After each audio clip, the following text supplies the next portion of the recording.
وأيوب إذ نادى ربي إني مسني الضر وأنت أرحم الراحمين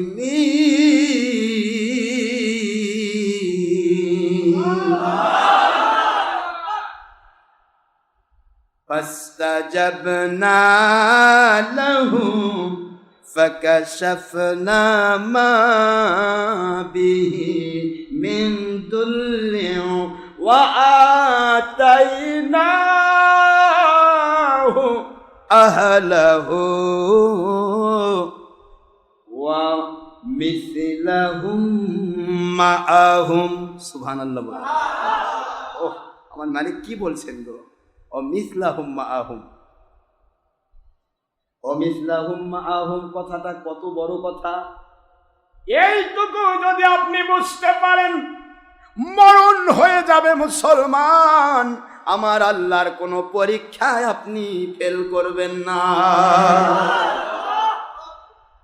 মালিক তো আমাদেরকে অসুখ দেন দুইটা কারণে, একটা হলো গুনাহ মাফের জন্য, আরেকটা হলো দরজা বাড়ানোর জন্য। গুনাহ যদি না থাকে, এরপরেও যদি আপনার অসুখ হয়ে যায়, বিপদ এসে যায়, মুসিবত এসে যায়, কষ্ট এসে যায়, মনে রাখুন আপনি যে স্টেপে আছেন ইন্টারমিডিয়েট ক্লাস, আমার আল্লাহ আপনাকে পাশ করায় ডিগ্রি অনার্স লেভেলের ছাত্র বানাতে চান।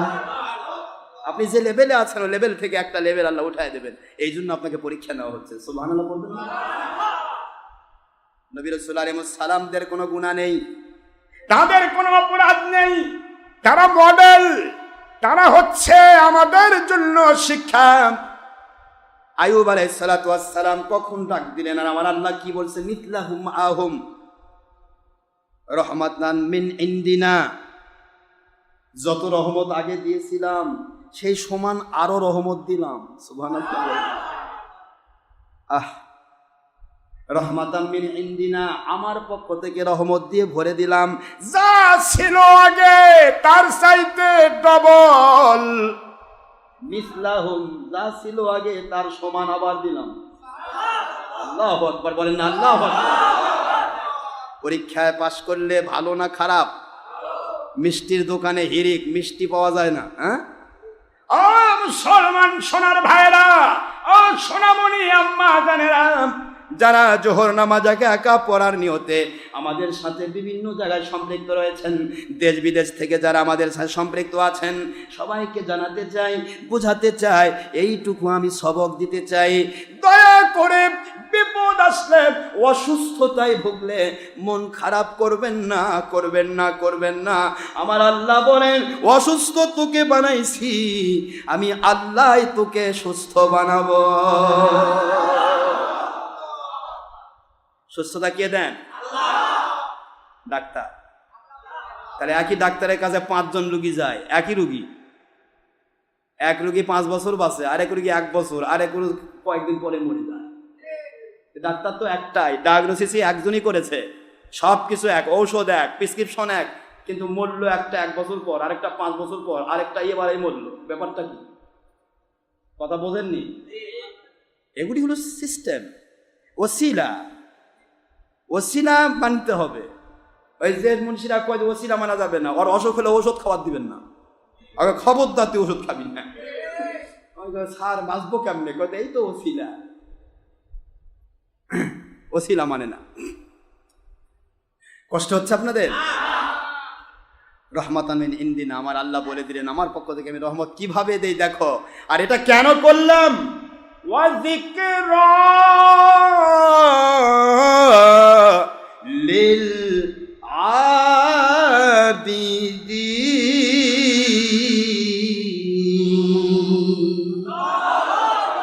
উপদেশ দিলাম কিয়ামত পর্যন্ত আমার যত বান্দা বান্দি।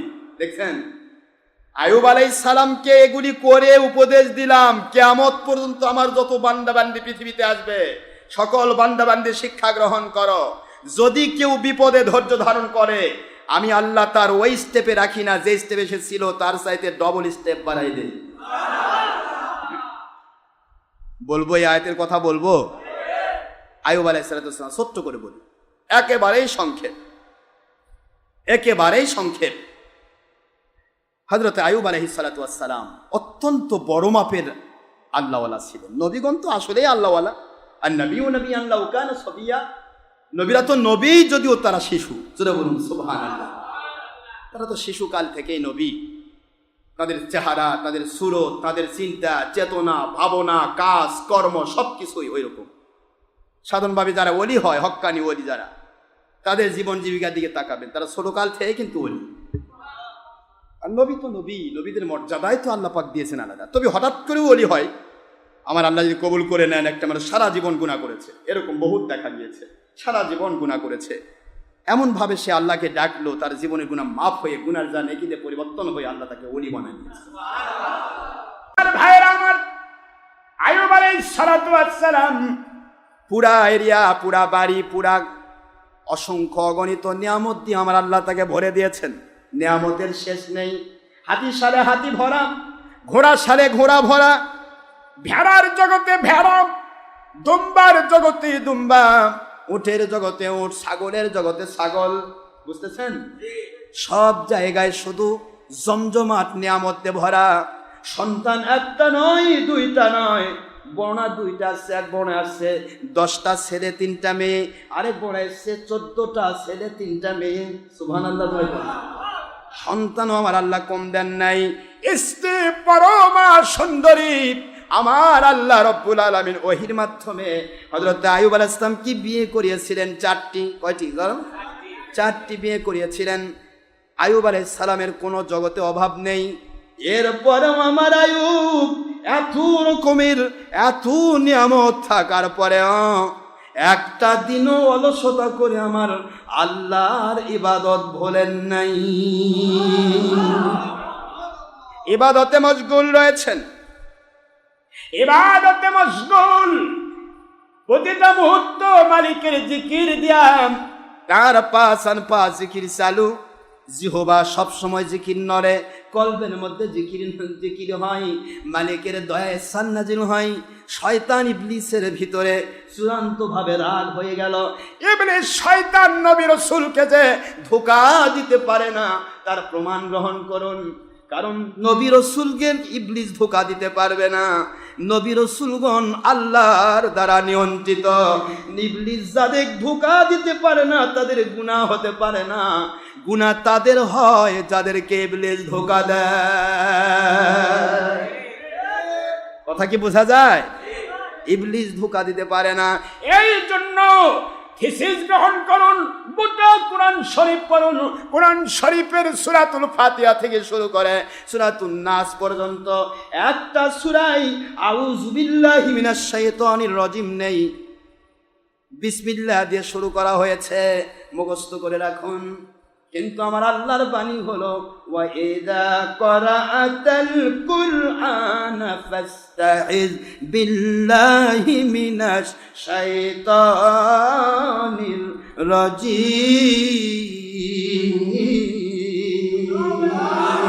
আল্লাহ বলেন, দুনিয়ার উম্মতেরা, তোমরা যখন কোরআন পড়বে তখন শয়তানের ধোঁকা থেকে নিজেকে রক্ষা করবে। আউযু বিল্লাহি মিনাশ শাইতানির রাজিম পড়বে, এরপরে তাসমিয়া বিসমিল্লাহির রহমানির রহিম পড়বে। বিসমিল্লাহ হলো আল্লাহর নামে শুরু, আউযু বিল্লাহ হলো শয়তানের ধোঁকা থেকে বাঁচার জন্য। এইটা তোমরা পড়বে। কিন্তু কোরআন শরীফের একটি সূরার আগেও আউযু বিল্লাহ আসলো না কেন? কারণ আমার নবীকে শয়তান ধোঁকা দিতে পারতো না, এই জন্য নবীর আউযু বিল্লাহর দরকার হতো না। নবীজির আউযু বিল্লাহর দরকার হয় নাই। আমার নবী পাক সাল্লাল্লাহু আলাইহি ওয়াসাল্লাম যতবার আউযু বিল্লাহ পড়েছেন, উম্মতকে শিক্ষা দেওয়ার জন্য পড়েছেন। কথা বুঝেন? কোরআন শরীফের সূরার আগে আছে বিসমিল্লাহ, কারণ নবীজি বিসমিল্লাহ দিয়ে শুরু করেছেন, আর আমি শুরু করব আউযু বিল্লাহ দিয়ে। এখন দেড় বেটারি মুন্সিরা কোন নবীর সুন্নত গেল কই? আমাকে আউযু বিল্লাহ পড়তে হচ্ছে, নবীজি বিসমিল্লাহ দিয়ে শুরু করেছে। নবীর সুন্নত যদি পালন করতে চাইতেন বিসমিল্লাহ দিয়ে শুরু করা লাগতো। আমার আল্লাহ বলেন তুই বিসমিল্লাহ দিয়ে শুরু করতে পারবি না, কারণ তোর উপরে শয়তানের ভর আছে। আখেরি নবীর উপর শয়তানের কোনো ওয়াসওয়াসা নাই। মুসলমান সোনার বাইরাম, শয়তান ইবলিস নবীদেরকে ধোঁকা দিতে পারে না।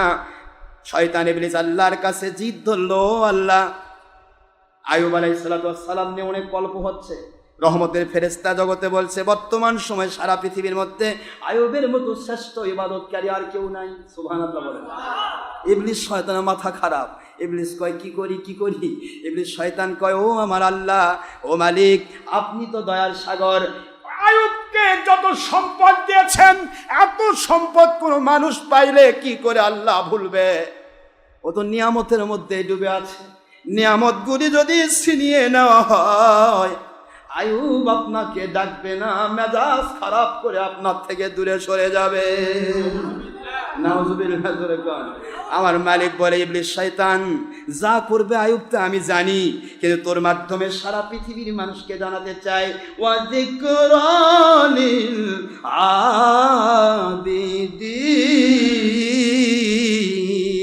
আবিদিন।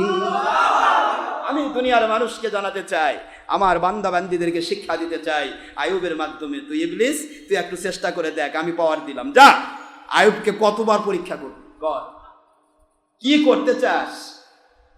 আমি তো দেখাতে চাই আমার নবীদের উপরে কোনো শয়তানের ইফেক্ট খাটে না। সুবহানাল্লাহ। মানে শয়তান ইবলিস কোন দুরাত্মা নবীর উপরে এফেক্ট করতে পারে না, কারণ নবী আল্লাহর ওহী দ্বারা নিয়ন্ত্রিত। তুই যা চেষ্টা করে দেখ, এর সামান্যতম পরীক্ষা যদি আমি আমার বান্দা বান্দীদেরকে করি, তার যদি তারা পাশ করে, আমি আইয়ুবকে যেভাবে সাহায্য করতেছি এইভাবেই সাহায্য করব। এগুলি জানা দরকার আছে না? বলবো? আইয়ুব আলাইহিস সালাম ইবাদতে মশগুল। মিস্টার ইবলিস আইয়ুব আলাইহিস সালামের শত শত বিঘা জমি, বিশাল জমিদার, শত শত বিঘা জমি, জব গম সমস্ত জমিতে আগুন লাগিয়ে দিল। দাও দাও করে আগুন জ্বলছে। রাখালরা দৌড়ে আসলেন, কৃষকেরা দৌড়ে আসলেন, হুজুর শত শত বিঘার জমি, এক বিঘার ধানও নাই, এক বিঘারও জব নাই, গম নাই, সব পুড়ে ছাই। আইয়ুব আলাইহিস সালাম আল্লাহকে সেজদা দিলেন, মালিক আপনি দয়া করে এহসান করে দিয়েছেন, আপনি দয়া করে আমানত নিয়েছেন, আমানতটা তো দিয়েছিলেন, এই আমানতের খেয়ানত হয়তো আমি করে ফেলছি, আপনি দয়া করে আমাকে ক্ষমা করে দিন। ইবলিস কয় হলো কি, করলাম কি, হলো কি? মালিক আপনি তো আমাকে আমানত দিয়েছেন, হয়তো আমি আমানতের খেয়ানত করেছি, মানুষকে ঠিক মতো দান করিনি। আসলে কি দান করেননি? হয়তো এর উপর ভালো ব্যবহার করিনি, যেখানে ব্যবহার করা সেখানে করেছি, যেখানে ব্যবহার করার তো দরকার ছিল সেখানে করি নাই। আল্লাহ পাক হয়তো আমার পক্ষ থেকে কোনো জুলুম হয়ে গেছে, অপরাধ হয়ে যেতে পারে, আপনি দয়ার সাগর, আপনি আমানতটা যে তুলে নিয়েছেন আমার প্রতি ইহসান করেছেন। আল্লাহ কয় ইবলিস এখন দেখ, তাকাই দেখ আমার নবী কেমনে তুই ঠেকাবি দেখ। ইবলিস কয় আল্লাহ পারলাম না, তবে এবারও পারা যাবে। আল্লাহ কি, মানুষ যখন গবাদি পশু হারায় তখন ওই গবাদি পশু তো পুড়ে গেল।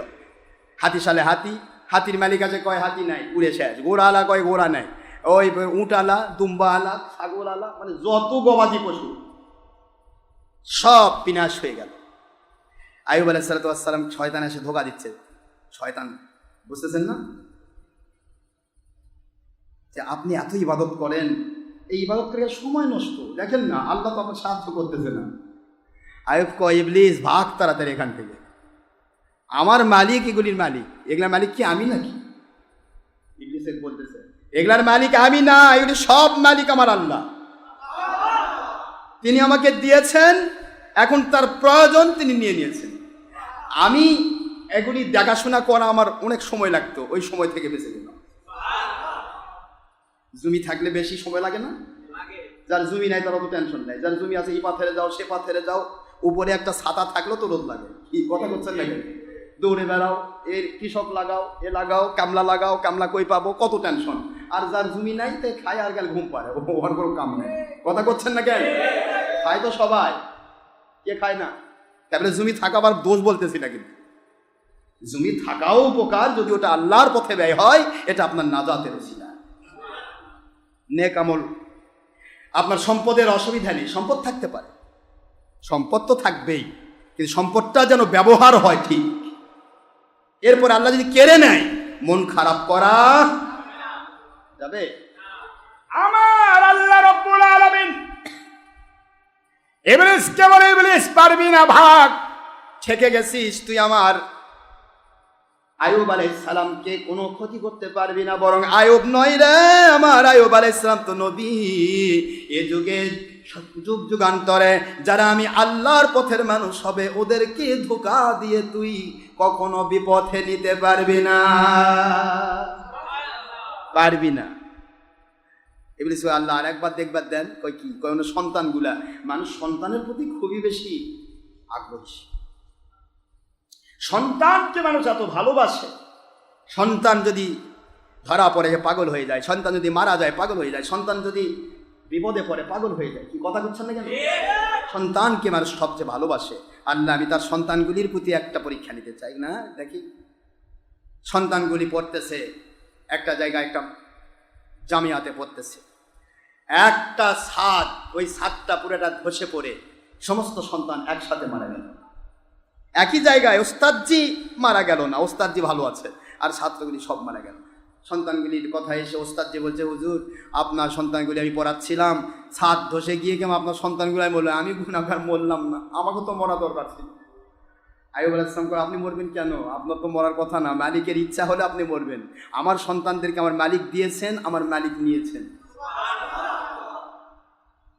এত চিন্তা করেন তো, 10টা সন্তান এবার কি করেন? আপনার কি চিন্তা করতেছেন? অসুবিধা হচ্ছে নাকি? এতে নবী, আমার নবীর উম্মতেরাও এরকম পাগল ছিল, নবীর জন্য জান দিয়েছে, সন্তান দিয়েছে, নিজের ভাই, নিজের বাপ, নিজের সব দিয়ে দিছে। ইতিহাস শোনেননি এগুলি? জাবের রাদিয়াল্লাহু তাআলা তার ছেলেদেরকে জবাই হলো, তাও কোনো টেনশন করছে? তো কাজেই এ তো নবী, নবীর ব্যাপারটা তো আলাদা। আমার আল্লাহ আমাকে সন্তান দিয়েছেন, তিনি নিয়ে নিছেন। অনেক মানুষকে আল্লাহ সন্তান দেয় না, আমার তো দিয়েছিলেন, আমি সন্তানের স্বাদ পেয়েছি, এখন আল্লাহ নিয়ে নিছেন। আমার মালিকের আমানত মালিক ফিরে নিয়েছেন, আমি ওই আমানতের খেয়ানতকারী হব না, আল্লাহ বাঁচায় দিয়েছেন। আলহামদুলিল্লাহ, আল্লাহ শুকরিয়া করে ফেললেন। ইবলিস কয় পারলাম না, খবর তো হয়ে গেল। নবীজি পাক সাল্লাল্লাহু আলাইহি সাল্লাম বুঝাচ্ছেন আইয়ুব আলাইহিস সালামের ঘটনা। সুবহানাল্লাহ পড়বেন না জোরে? আমার আল্লাহ বলেন, রে ইবলিস আর কি করতে চাস? আমার আইয়ুব আলাইহিস সালামের ব্যাপারে আর কি করতে চাস? তোর চিন্তা চেতনার ভিতরে কি আছে দেখ। আইয়ুব আলাইহিস সালামের দিকে তাকাই, ইবলিস শয়তান বলে, আল্লাহ এত সুন্দর চেহারা, নবীরা তো সুন্দর, নবীরা কি? কোন নবী কালো ছিল না, কোন নবী বেঁটে ছিল না, কোন নবী হারালা ছিল না। এই যে কইছে না এই এটা আজারি, আজহারি নতে না আজারি, এই আজারি কি করছে? 6 প্যাক। 6 প্যাক মানে যে এরকম করলে যে এখানে 6টা দাগ পরে, বোঝেননি? ভাঁজ পরে, আর এই উপরে এটা মোটা, এটা সরু। এই যারা ইয়া করে না, কি করে স্লিম হয়, ইয়া করে, এই জাতীয়, এই 6 প্যাক, এটা নবীর 6 প্যাক ছিল। আরে সেই হাদিস দিয়ে প্রমাণিত, আমার নবীজি পাক সাল্লাল্লাহু আলাইহি ওয়াসাল্লাম সহ সকল নবী তাদের পুরা শরীরটা, পিঠ, এই বুক, পেট সম্পূর্ণ সমান ছিল। সৌন্দর্যের ঘাটতি হয় এমন কোনো কিছু নবীর ভিতরে ছিল না। সুবহানাল্লাহ বলুন। নবীগণ ছিলেন সুঠাম, সুন্দর, চতুর্দিক থেকে সুন্দর। তাদের সৌন্দর্যের কোনো দিক নেই যে জায়গায় মানুষ ভুল ধরবে, এই জায়গায় নবীর একটু খুঁত আছে। সুবহানাল্লাহ পড়বেন না? তো যাই হোক, এখন নবীজি পাক সাল্লাল্লাহু আলাইহি ওয়াসাল্লাম শিক্ষা দিচ্ছেন আইয়ুব আলাইহিস সালামের ব্যাপারটা। আইয়ুব আলাইহিস সালাম এত সুন্দর, তৎকালীন সময়ের শ্রেষ্ঠ সুন্দর মানুষ। মিস্টার ইবলিস বলতেছে, আল্লাহ তার এই সৌন্দর্য যদি নষ্ট করে দেওয়া যায় তাহলে হয়তো আপনাকে ভুলে যাবে। সৌন্দর্য ভুলে দেওয়া মানে কি করে? একটা সুন্দর মানুষের যদি বসন্ত দেওয়া হয়, অসুন্দর হয়ে যাবে না? কথা কর নাকি কি রাখে? সুন্দর চেহারা, গোটা শরীর বসন্ত হয়ে গেল, কি হবে? কালো কালো দাগ, খারাপ লাগবে দেখতে। তো সৌন্দর্য যদি কমিয়ে দেওয়া যায় তাহলে হয়তো সেই হবে। আল্লাহ পাক বলেন তাও পারবি না। আমার নবীগণ তাদের নফসের দ্বারা আক্রান্ত নয়, তারা আল্লাহ পাক দ্বারা নিয়ন্ত্রিত। আমার নবীগণ শরীরের দিকেও তাকায় না। আমার যারা আল্লাহওয়ালা হবে তাদের শরীর থাক আর না থাক, ওদের কলবের ভিতরে আমার জিকির থাকবে। আইয়ুব আলাইহিস সালাতু ওয়াস সালামকে এবার ভীষণ রোগে আক্রান্ত করা হবে, সবাই জানেন। এটা দুইটা রেওয়ায়েত এসেছে, রেওয়ায়েত দুইটা। একটা হলো ঘাক, গলিত কুষ্ঠ রোগ। আরেকটা রেওয়ায়েত আছে কুষ্ঠ রোগ হয়নি, গলিত রোগ কিছুই নয়। তার শরীরটা এত শুকে গেল, হাড়ের উপর চামড়া সেটিং হয়ে গেল। হাড়ের উপর চামড়া সেটিং হলে দেখতে ভালো লাগে? বিছানার সাথে লেগে গেছে, উঠতে পারেন না, বসতে পারেন না। এটা একটা রেওয়ায়েত আছে। তবে আরেকটা রেওয়ায়েত হলো কুষ্ঠ রোগ, গলিত কুষ্ঠ রোগ, দুর্গন্ধ, চতুর্দিক থেকে সবাই পালিয়ে গেল। যেই মানুষগুলি তার বাড়িতে খাইতো, তারই দয়ার আশ্রয়ে চলত, তারাই সবাই তাকে ফেলে চলে গেল। 4 জন স্ত্রীর ভিতরে 3 জন স্ত্রী তাকে ছেড়ে চলে গেল। না, এই দুর্গন্ধের মধ্যে থাকা যাবে না। এলাকাবাসী সবাই বলতে লাগলো এই দুর্গন্ধের মধ্যে রাখা পারবো না, অনেক ঘটনা গল্প, এখান থেকে তুমি নিয়ে চলে যাও। রহিমা আলাইহাস সালাম, তিনি হলেন একজন স্ত্রী, তিনি হলেন হযরত আইয়ুব আলাইহিস সালাতু ওয়াস সালামের একেবারেই জীবন সঙ্গিনী। তিনি একটা মুহূর্ত কালো আইয়ুবকে ছাড়েননি। সুবহানাল্লাহ।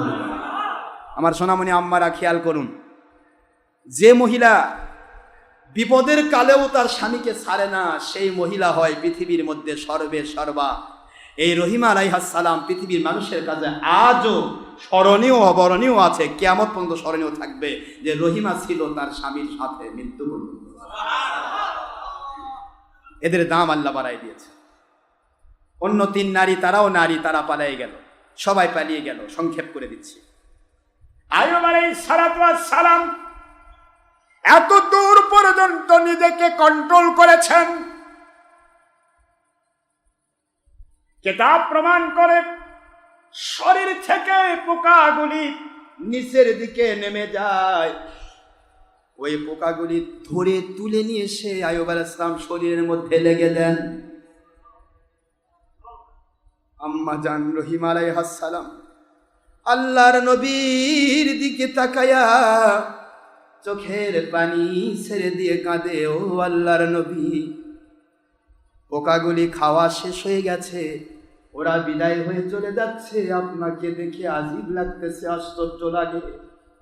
ওই পোকাগুলিকে ধরে ধরে শরীরের মধ্যে লেগে দেওয়ার মধ্যে কি হিকমত বুঝি না গো নবী আল্লাহর।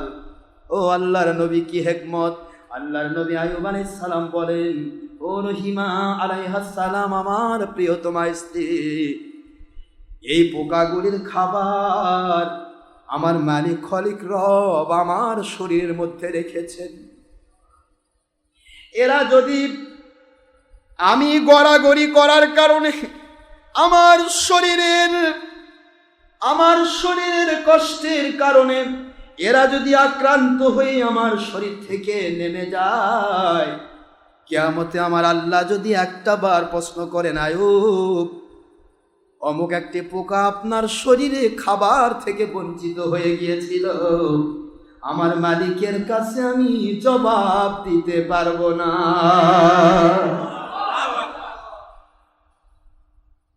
রহিমা আলাইহিস সালাম কাঁদে। ইবলিস শয়তান ধোঁকা দেয় রহিমাকে, ও রহিমা, তোমার জীবনের পূর্বের জিন্দেগির দিকে তাকাও, এমন স্বামীকে তো তুমি গ্রহণ করো নাই। তুমি তো গ্রহণ করেছিলে সুঠাম দেহি স্বামী, জমিদার, টাকা পয়সা, সোনা দানা গহনা সব কিছু ছিল। আজকে তুমি পথের ফকির, আজকে তুমি কি করে আইয়ুবের সাথে থাকো? আইয়ুব আলাইহিস সালামের দিকে রহিমা তাকায়া বলে, আল্লাহর কসম করে বলি, আল্লাহর নবী, সারা জগৎ একদিকে হয়ে যেতে পারে, আমার আল্লাহর নবী থেকে আমাকে কোনো শয়তান আলাদা করতে পারবে না।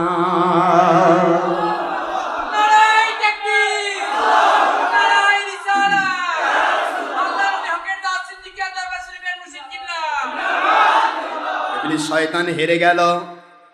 আইয়ুব আলাইহিস সালাতু ওয়াস সালামের কাছে আম্মাজান রহিমা আলাইহাস সালাম একটা বার বলতেছিলেন, হুজুর আপনি হলেন আল্লাহর নবী, নবীগণ যখন আল্লাহর কাছে দোয়া করে নবীদের দোয়া মুস্তাজাবুদ দাওয়াত, যেই মাত্র আল্লাহর কাছে নবীগণ হাত তোলেন সেই মাত্র তার দোয়া আল্লাহর দরবারে কবুল হয়ে যায়। ও আল্লাহর নবী, এতদিন হয়ে গেল দুর্গন্ধে আমার এলাকার মানুষ আমাদেরকে তাড়িয়ে দিল, নিজেদের সম্পত্তি যাদেরকে দান করেছি খাওয়াইছি সেই মানুষগুলো আমাদের থেকে বিতাড়িত হয়ে চলে গেল। ও আল্লাহর নবী, একটি বার কি আমার আল্লাহর কাছে দোয়া করা যায় না? একটি বার যদি আপনি দোয়া করেন আমার আল্লাহর কাছে, আমার মালিক আপনার দোয়া শুনবেন, আপনাকে সুস্থতা দান করবেন। কিছুই চাই না, কিছুই চাই না, কমের পক্ষে আপনার জীবনের সুস্থতা যদি থাকতো এটাই আমার সবচেয়ে বড় পাওয়া ছিল। কতদিন খাটে? একবার এসে 7 বছর, আরেক বছর 18 বছর কন্টিনিউ একটা মেয়ে, একটা পচা গলিত স্বামী হাড়ের থেকে গোস্ত খুলে খুলে পড়ছে, দুর্গন্ধে নাকের মধ্যে আর দুর্গন্ধ লাগে না, দুনিয়ার সব পালায় যায়, রহিমার নাকে গন্ধ লাগে না। সুবহানাল্লাহ। এই আবেদনটুকু তিনি করলেন। আইয়ুব আলাইহিস সালাতু ওয়াস সালাম বলেন, রহিমা, সম্ভবত ইবলিস শয়তান আপনাকে ধোঁকা দিচ্ছে, আপনার পূর্বের নিয়ামতের কথা স্মরণ করে দিচ্ছে।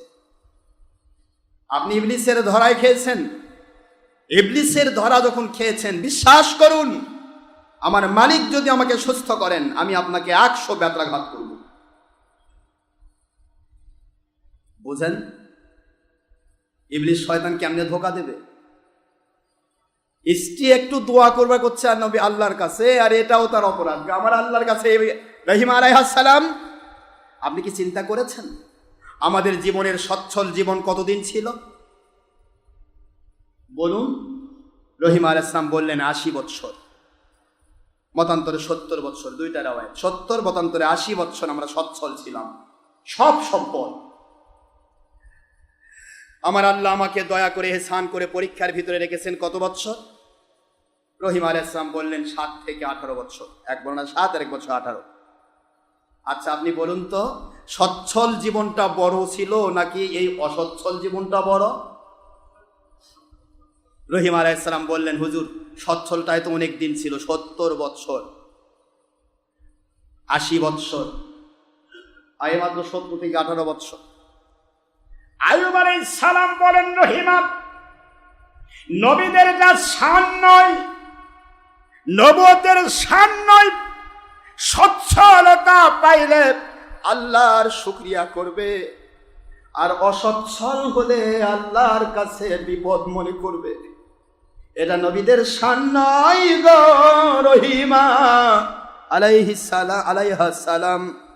নবীর শান হলো আমার আল্লাহ যেভাবেই রাখবেন সেটাই নবীদের জন্য আল্লাহর পক্ষ থেকে নিয়ামত। রহিমা আলাইহিস সালাম কেমন করে আমার ওই মালিকের কাছে আমি বলবো, ও মালিক 80 বছর সচ্ছল ছিলাম, 7 বছর মতান্তরে 18 বছর কষ্টে রয়েছি, আমাকে একটু রক্ষা করুন।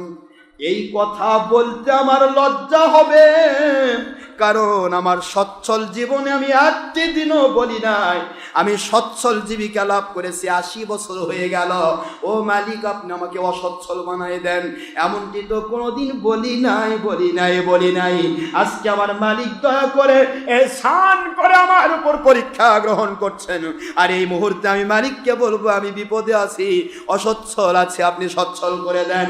এইটা আমি পারবো না, আমার লজ্জার কারণ হবে, কারণ আমার আল্লাহর নিয়ামতের না শুকরিয়া হবে। ওই সচ্ছল জীবিকাও ছিল আমার আল্লাহর নিয়ামত, আজকের অসচ্ছল এবং বিপদগ্রস্ত সময়টা এটাও আমার আল্লাহর দেওয়া নিয়ামত।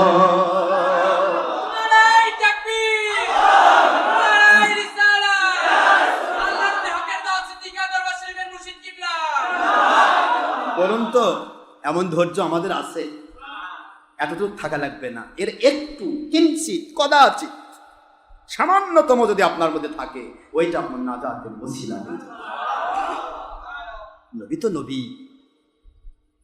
তিনি ডাকতেছেন না, কিন্তু এর জন্য তিনি অপরাধী মনে করেন, আল্লাহর নিয়ামতে নাশকরি করলেন। আমার আল্লাহ যে আমাকে বিপদে ফেলেছেন, এটাও আমার আল্লাহর নিয়ামত। এই নাশকরি করেছেন আপনি, যার কারণে আমি আপনাকে 100টা ব্যাট মারবো যদি আমি সুস্থ হই। সুবহানাল্লাহ, জোরে বলেন। কোন নবী গো? আসলে কি স্ত্রীকে মারা যায়? কথা না, মারেন নাকি আপনারা? ওই স্বামী আমার মুরিদ হওয়ার অধিকার রাখবে না যেই স্বামী তার স্ত্রীর উপর জুলুম করে। ওই স্ত্রী আমার মুরিদ হওয়ার অধিকার রাখবে না যেই স্ত্রী তার স্বামীর উপর জুলুম করে।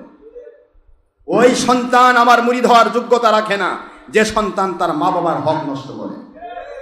ওই মা বাবা আমার মুরিদ হবেন না, দরকার নেই আমার মুরিদ বানানো, যে মা বাবা তার সন্তানের উপর জুলুম করে। কথা কি বুঝতে পেরেছেন? আমরা মানুষের হক আদায় করতে চাই, সকলের হক আদায় করবেন ফরজ, এর পাশাপাশি একজন হক্কানি ওলির কাছে সোহবত নেওয়া ফরজ। ওলির কাছে আসবেন দুনিয়াতে আল্লাহ এবং আল্লাহ রসুলকে মানার জন্য।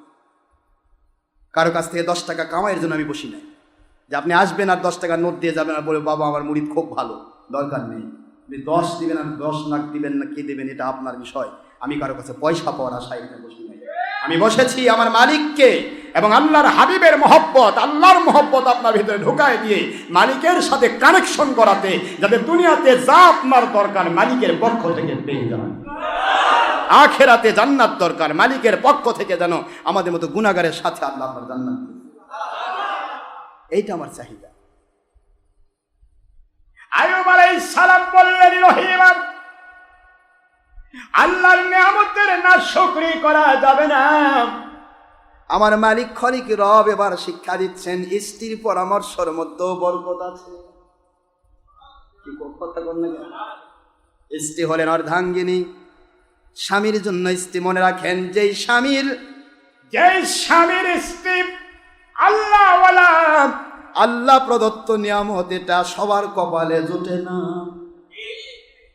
আল্লাহওয়ালা স্ত্রী যদি স্বামীর হয়, বিশ্বাস করুন ওই স্ত্রী বাড়িতে ইবাদত করবে, ও স্বামীর জন্য আমার আল্লাহ পাকের পক্ষ থেকে রক্ষা কবচ হয়ে যাবে। এক থাবা তাবিজ লে ঘোরা লাগবে না। কবচ মানে বোঝেন তো? তাবিজ, তাবিজ দেওয়া না জায়েজ নয়, তাবিজ দেওয়া কি জায়েজ, আমি তা বলছি না। আপনার স্ত্রীর দোয়া স্বামীর জন্য রক্ষা কবচ, আর নেককার স্বামী পাওয়া স্ত্রীদের জন্য সবচাইতে বড় নিয়ামত কপাল। এটা সবার কপালে জোটে না। যদি নেককার স্বামী পেয়ে যায় কোন স্ত্রী, বিশ্বাস করুন ওই স্বামীর আমল এবং দোয়াগুলি তার স্ত্রীর জন্য রক্ষা কবচ। ওরা বিপদে পড়বে না, একজন আরেকজনের পরিপূরক। সেদিকে যায় না, শিক্ষা দিতে গেলে সারাদিন যাবে। হযরত আইয়ুব আলাইহিস সালামকে আমার আল্লাহ বলতেছেন, আইয়ুব, আপনার মধ্য দিয়ে সারা দুনিয়ার মানুষকে বুঝিয়ে দিতে চায়, স্ত্রীর সাথে পরামর্শ করা, স্ত্রীর কোনো পরামর্শ গ্রহণ করা, এটার মধ্যেও বরকত রয়েছে। আমি আল্লাহ সেই বরকতটা শিক্ষা দেওয়ার জন্য এবার আইয়ুব আলাইহিস সালামের জিহবার নিকটে গিয়ে একটা পোকা কেবলমাত্র কিলিবিলি করে। এবার আইয়ুব আল্লাহকে না ডেকে আর পারবে? এতক্ষণ শুধু জিকির করতেছে, একবারও বলেননি আল্লাহ বিপদ থেকে বাঁচান। আরে বিপদ দিছে আমার আল্লাহ, যখন আমার আল্লাহর নিয়ামত দেওয়া আমার উপরে কমপ্লিট হবে তখন তিনি বিপদ উঠায় নেবেন। সুবহানাল্লাহ বলবেন? কি ধৈর্য না! আমাদেরকে তা বলা হয়, আমাদেরকে বলা হয়েছে আপনি বিপদে পড়েছেন, সাথে সাথে আল্লাহর কাছে সাহায্য চান। সুবহানাল্লাহ পড়বেন না জোরে? যখনই বিপদ হচ্ছে সাহায্য চান, যখনই অসুখ হয়েছে সাহায্য চান, মালিকের দিকে মোতাবজ্জ থাকেন। মালিক বলেন আমি সাহায্য করব, তোমার গুনাহ মাফ করে দেব। নবীর কথা আলাদা। নবী আইয়ুব আলাইহিস সালাম এবার স্ত্রীর কথা মানতে এবার বাধ্য হচ্ছেন। খেয়াল করেন, স্ত্রী পরামর্শ দিয়েছেন আল্লাহর কাছে দোয়া করলে তো কবুল হয়। আপনি তো মুস্তাজাবুদ দাওয়াত, নবীর দোয়া সব সময় কবুল। নবী বলতেছে আমি উম্মতের জন্য দোয়া করব, আমার জন্য কেন? সুবহানাল্লাহ বলবেন না জোরে? আমাকে আমার মালিক নিয়ামত দিয়েছে, সচ্ছলতা দিয়েও নিয়ামত, অসচ্ছলতা দিয়েও নিয়ামত, সুস্থতা দিয়েও নিয়ামত, অসুস্থতাও নিয়ামত, দুটাই নিয়ামত। কোনো নিয়ামতের নাশুকি আমি করতে পারবো না। সুবহানাল্লাহ। মিস্ত্রি যখন বলেছে এটা নিলেন না, মাশাআল্লাহ মালিকের দয়া ইহসান হলো, আস্তে করে একটা পোকাকে দায়িত্ব দিল, পোকা যা। আইয়ুব আলাইহিস সালাম দোয়া করান লাগবে, আমি তো কবুল করে ফেলেছি, এখন দোয়া করান লাগবে। দোয়া যে করতে হয়, স্ত্রীর কথাটাও রক্ষা হোক, দোয়াও করুক, আমি আল্লাহ পাক তাকে সাহায্য করি। আসলে পোকা তো তার জবান খাবে না, পোকা তো কল্প খাবে না, পোকার ক্ষমতা নেই। একটা পোকাকে মালিক অর্ডার দিলেন আইয়ুব আলাইহিস সালামের জিহবার কাছে, যেই জিহবাতে আমার জিকির মশগুল আছে, যে জিহবাতে কিসে মশগুল, জিহবাদের মশগুল, জিহবার কল্প সংগ্রহণে, হুলকুমার কলবের সংযোগে তো জিকির হয়, জিকিরে মশগুল আছে, ওখানে কি একটু শুরু করি দে, দেখ কি করে। এবার আইয়ুব আলাইহিস সালাম লক্ষ্য করতেছেন জিহবার কাছে এসে একটা কিলবিল করতেছে। এবার আইয়ুব আলাইহিস সালাম বলছে রব্বি, এবারে দোয়া চলে আসতেছে সূরাতুল আম্বিয়া আলাইহিস সালাতু ওয়াস সালামের 83 নম্বর আয়াত। আমার আল্লাহ বলেন ওয়া আইয়ুবা ইযনাদা রব্বি আন্নি মাসানিয়াদ-দুররু ওয়া আনতা আরহামুর রাহিমিন।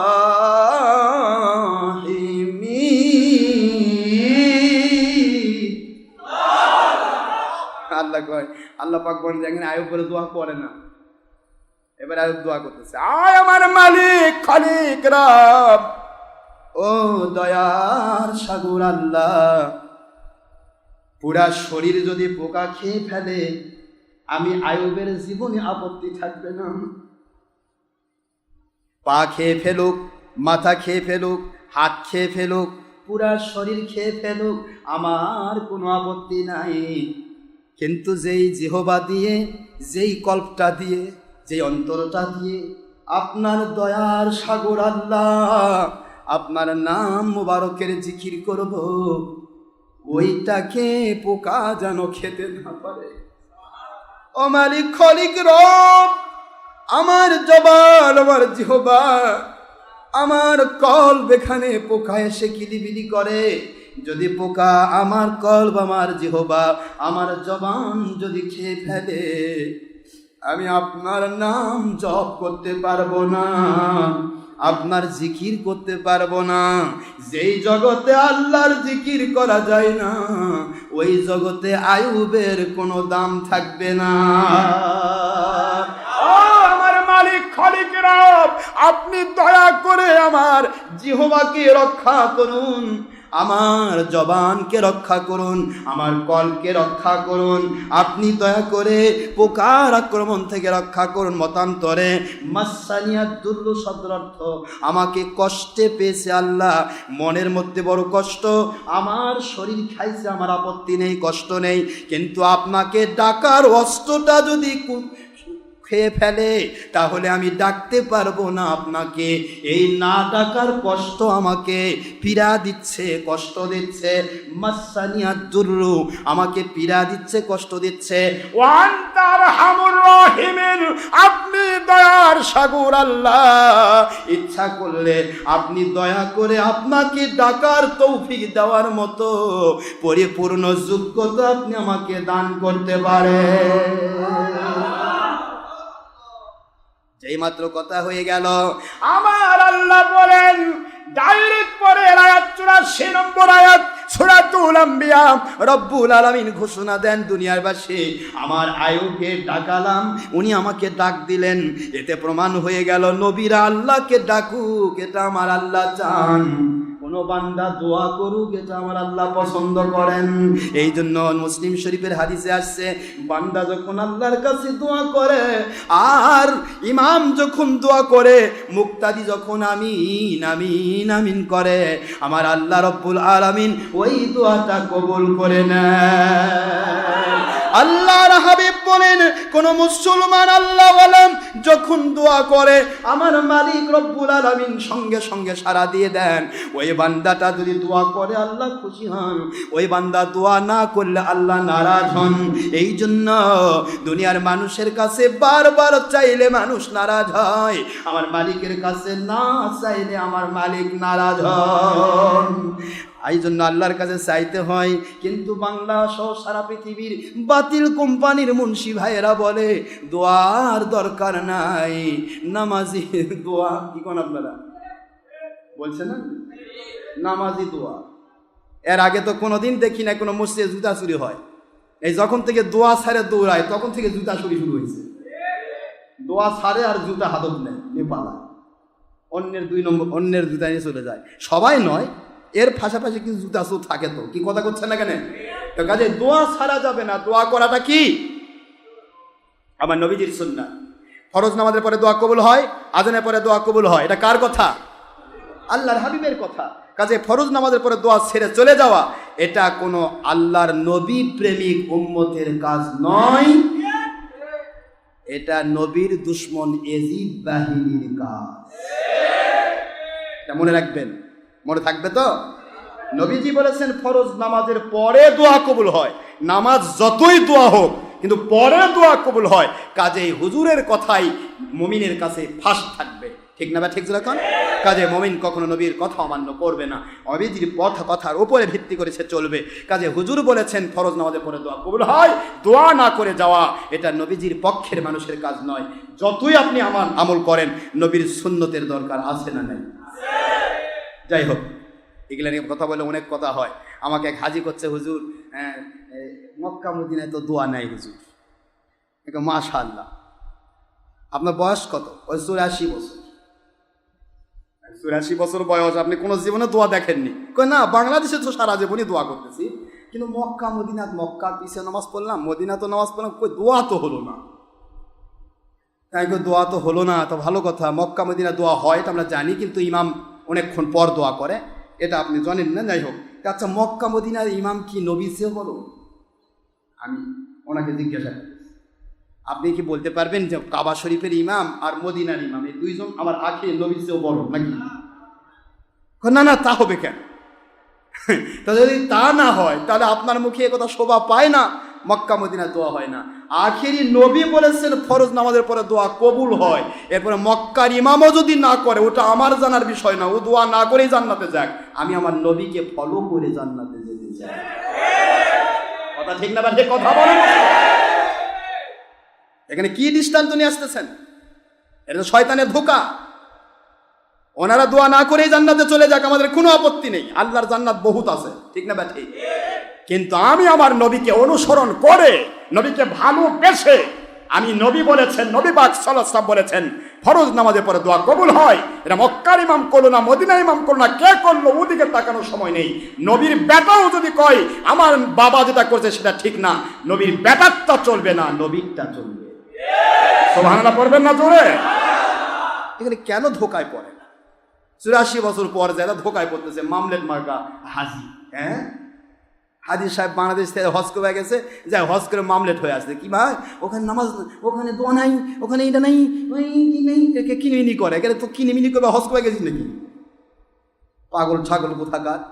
সারা জীবন তো 2 নম্বরই করে শেষ করছিস নিজে। ঘুষ খায়া, সুদ খায়া, খায়া, খায়া, কি কথা করছে?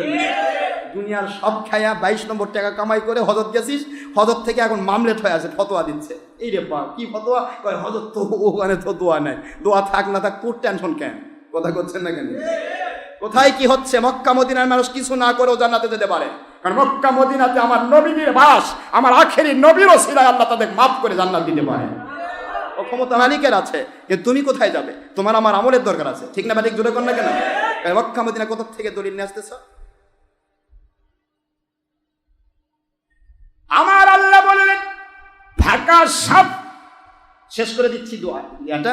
আল্লাহ বললেন ফাস্তাজাবনা লাহু, যেই মাত্র আইয়ুব আলাইহিস সালাম বললেন আমাকে আপনি রহমত করুন, আল্লাহ বলেন কারেন্টের মতো তাৎক্ষণিকভাবে আমি তার ডাকে সাড়া দিলাম।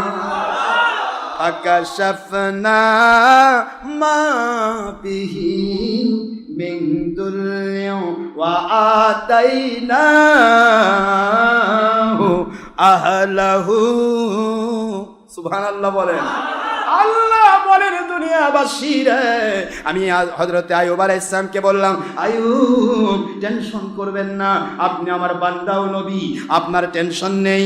আপনি আপনার পরীক্ষায় পাশ করেছেন, পাশ করার কারণে আমি আল্লাহ রাব্বুল আলামিন আপনার পায়ের দ্বারা একটা কুয়া তৈরি করব। পা দিয়ে আঘাত করুন মাটির উপর, পাও দিয়ে কুয়া তৈরি হয়। সুবহানাল্লাহ পড়বেন না তো? পা দিয়ে আঘাত করুন। আইয়ুব আলাইহিস সালাম যেখানেই শুয়ে রয়েছেন নিচে পায়ের একটা টাচ করলেন, মুহূর্তের মধ্যে আমার আল্লাহর দয়া দিয়া সুপেয় পানির কুয়া হয়ে গেল।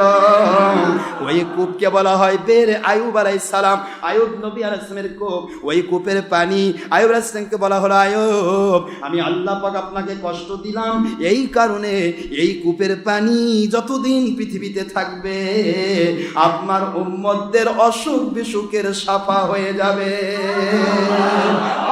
নবী আইয়ুব আলাইহিস সালাম এই কূপের পানি দিয়ে আপনি গোসল করুন, এই কূপের পানি আপনি পান করুন। আইয়ুব আলাইহিস সালাম পূর্বে যেরকম ছিলেন 80 বৎসর পর্যন্ত সৌন্দর্যের এক আধার, এবার তার চাইতেও আরো বেশি সুন্দর হয়ে গেলে।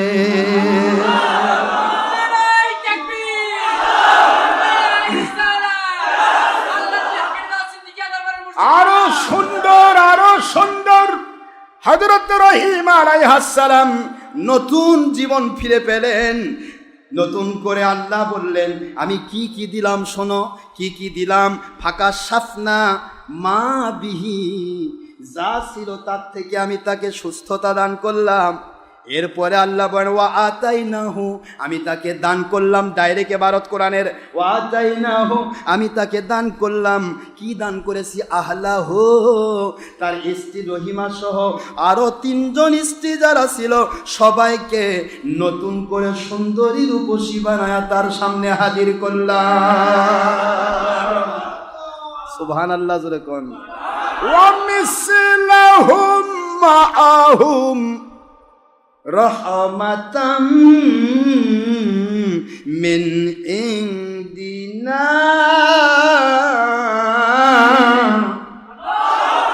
ওয়া মিসলাহুম মাআহুম, তার হাতির সালে যা হাতি ছিল তার চাইতে ডবল হাতি দিয়ে দিলাম। ঘোড়ার সালে যা ঘোড়া ছিল তার চাইতে ডবল ঘোড়া দিয়ে দিলাম। তার ভেড়া সালে যা ভেড়া ছিল হাজার হাজার, তার ডবল ভেড়া দিয়ে দিলাম। দুম্বাতে ডবল করে দিলাম, উটকে ডবল করে দিলাম। সন্তানগুলি যেখানে ছিল, সন্তানগুলি ছিল প্রথমে 10, এর ডবল সন্তান হিসেবে আল্লাহ কুদরতি সন্তান দান করলেন। এরকম করে মিসলাহুম মাআহুম, যা আগে ছিল তার সমান আরো বেশি আমি দিয়ে দিলাম। রহমাতাম মিন ইনদিনা, আমি আল্লাহর পক্ষ থেকে রহমত দিয়ে ভরে দিলাম।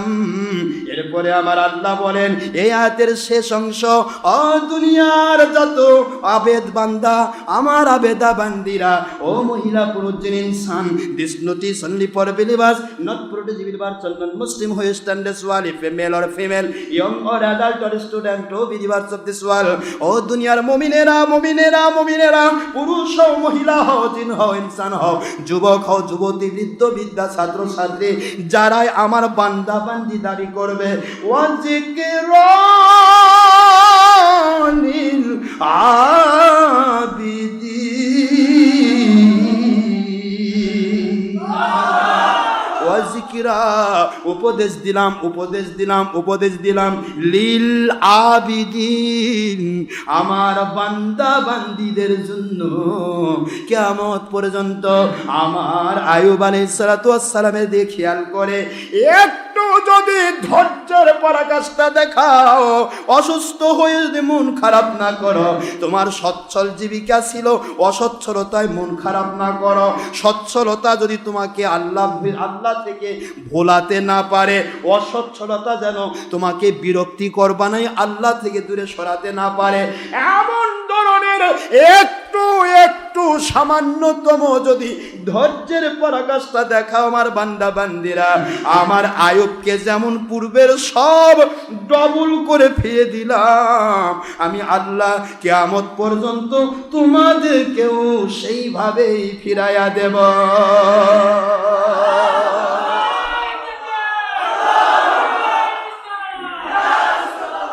তাহলে আমরা বুঝতে পারলাম যে যদি কেউ ধৈর্য ধারণ করে সে ধৈর্যের মর্যাদা আছে না নাই? সেটা কি 1 না 2 গুণ? ডবল। জোরে বলুন সুবহানাল্লাহ।